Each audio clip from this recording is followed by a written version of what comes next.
Now, as ever, here's one of the bigger problems you have when your paymaster calls the shots.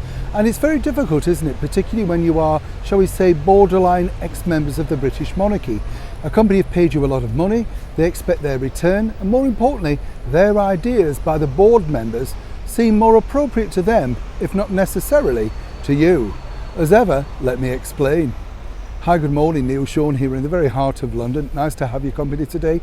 What a day it's been, by the way. Let me tell you, the crowds have been phenomenal, all waiting in line to pay their respects to our late monarch, our wonderful Queen Elizabeth II. It's incredible, seriously, to see. And it's just been very moving also, you know, the occasions that we've seen now from Buckingham Palace to Westminster. It's just that sort of thing. It brings it all home, doesn't it? And I know for many people watching out there today, we all have our own stories, don't we? And it's very difficult at times to keep those emotions in check. But as I've said many times, Queen Elizabeth wouldn't want people to be sad. That's my true belief. She was a wonderful lady who had a little sparkling sense of humour. So let's try and retain that. And amongst all the sort of dark stuff, you know, let's try and think that we have to think positive. And as she said, in the fullness of time, life moves on. That's the bigger problem, though, as ever, for one of her errant sort of family members, Meghan Markle, because the problem, as you know now with Meghan, is she recently decided to halt the production of those archetypes, whatever you want to call it, of her podcast with that mega deal Spotify. And the problem is, you know, as I've said to you before, when you sign up for these things, at first you're kind of lured in by the money and you think, wow, that looks great, fabulous, yes, I'll do that. And then they decide to put the thumb screws on you, basically, with what they want you to do, not necessarily what you wish to do. But of course you get lost in all of that with the mega money that they're offering. Now here's the big problem for Meghan Markle, and as ever we have to say allegedly. Part of the deal, as I say, is that they're allowed to come up with certain suggestions for certain podcasts, as one can imagine.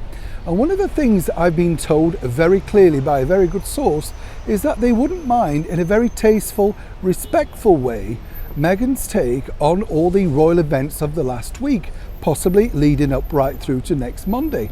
And as you can imagine, this would be gold dynamite, the sort of thing that people do download, you know, for the streaming services. There you have, potentially, a very senior member of the British monarchy right in the thick of it, the action at an historical event, giving their ringside view. Now, no word yet, even though we've put a call in out on that particular situation. Would Meghan really wish to dip her toe into this sort of arena? Would it be considered too controversial even for her? Or could they get away with it under the banner of, well, it's respectful and having her private moment, her thoughts, her time, whichever way you look at it. It's very delicate indeed, as one can imagine. But given the fact that Harry and Meghan seemingly want to plough ahead with their independent life no matter what they're going to do, and in order to keep the money coming in, one has to take this particular story rather seriously. And more importantly, if she does finally attend the historic funeral of Queen Elizabeth II, will she then share that with her followers on Spotify? As ever, we have to say allegedly, but this is definitely one story to watch. Neil Sean in the very heart of London.